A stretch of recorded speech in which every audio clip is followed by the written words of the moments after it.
విశాఖ ఉమ్మడి జిల్లాలో పర్యటిస్తున్న ప్రధానమంత్రి నరేంద్ర మోడీకి స్టీల్ ప్లాంట్ ప్రైవేటీకరణకు వ్యతిరేకంగా జరుగుతున్న ఉద్యమాన్ని ఆయన దృష్టికి తీసుకెళ్లేందుకు ప్రయత్నం చేస్తామని మాజీ మంత్రి గుడివాడ అమర్నాథ్ వెల్లడించారు. స్టీల్ ప్లాంట్ ప్రైవేటీకరణ వ్యతిరేకంగా జరిగిన రౌండ్ టేబుల్ సమావేశంలో ఆయన పాల్గొన్నారు.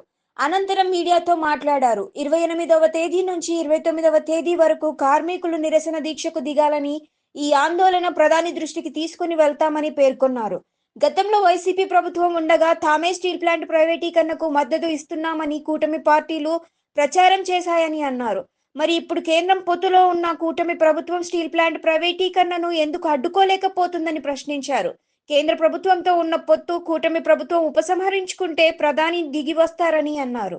రౌండ్ టేబుల్ సమావేశాన్ని నిర్వహించి ప్రాంతంలో ఉన్నటువంటి రాజకీయ పార్టీలని, కార్మిక సంఘాలని అందరినీ కూడా ఆహ్వానించి రేపు 29వ తారీఖున విశాఖపట్నం విచ్చేస్తున్నటువంటి ప్రధానమంత్రి నరేంద్ర మోడీ గారి పర్యటనలో భాగంగా ప్రైవేటీకరణకి వ్యతిరేకంగా వారు ప్రకటన చేయాలి, ఇది ప్రభుత్వ రంగ సంస్థగా కొనసాగించాలి లేదా సెయిల్లో విలీనం చేయాలి అనేటువంటి ఒక నినాదాన్ని వారు తీసుకొని వారు ప్రకటించాలి ప్రభుత్వం తరఫున అనేటువంటిది ఉద్దేశంతో దానికి ఒక కార్యాచరణ రూపొందించి 28 నుంచి 29వ తారీఖు వరకు అంటే 36 గంటల పాటు నిరాహార దీక్ష చేయాలని చెప్పి కూడా పోరాట కమిటీ నిర్ణయం తీసుకోవడం, రేపు ఉదయం 24వ తారీఖు ఉదయం 9 గంటలకి గాజువాకలో కూడా ఒక పెద్ద ఎత్తున ర్యాలీని కూడా నిర్వహించాలని చెప్పి పోరాట కమిటీ నిర్ణయం తీసుకొని ప్రకటించడం జరిగింది.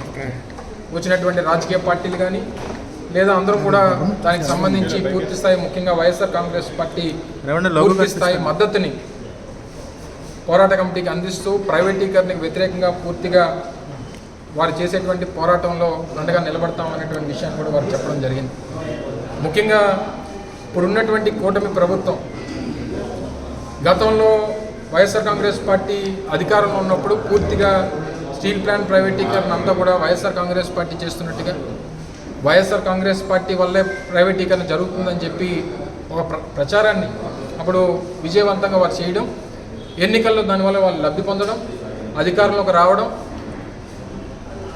ఈరోజు ఉన్నటువంటి పరిస్థితుల్లో కూటమి ప్రభుత్వం రాష్ట్రంలో కానీ కేంద్రంలో కానీ రాష్ట్రంలో ఇచ్చినటువంటి సీట్లు కానీ లేదా కేంద్రంలో ప్రభుత్వం నడవడానికి కావాల్సినటువంటి సపోర్ట్ కానీ తెలుగుదేశం పార్టీ ఇస్తున్నటువంటి క్రమంలో ఈరోజు కేంద్రంలో ప్రభుత్వం నడుస్తూ ఉంది.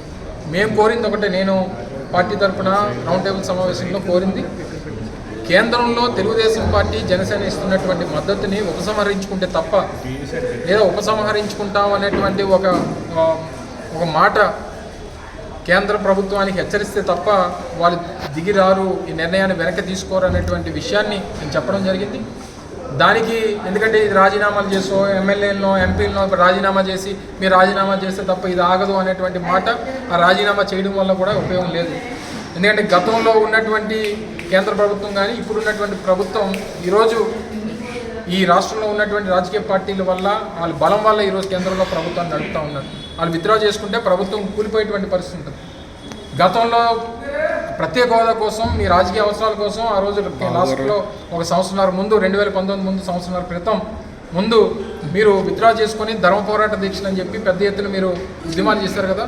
మరి ఈసారి కూడా మీరు ఆ ఉద్యమాన్ని ఏ రకంగా ఈరోజు స్టీల్ ప్లాంట్ కోసం మేము ఉపసంహరించుకొని ఉద్యమం చేస్తాం లేదా మీ ప్రభుత్వం పూర్తి చేస్తాం అనేటువంటి మాట ఎందుకు చెప్పరు, మీరు చెప్పాలని చెప్పి ఈరోజు వైఎస్ఆర్ కాంగ్రెస్ పార్టీ తరఫున మేము కోరుతా ఉన్నాం. Round table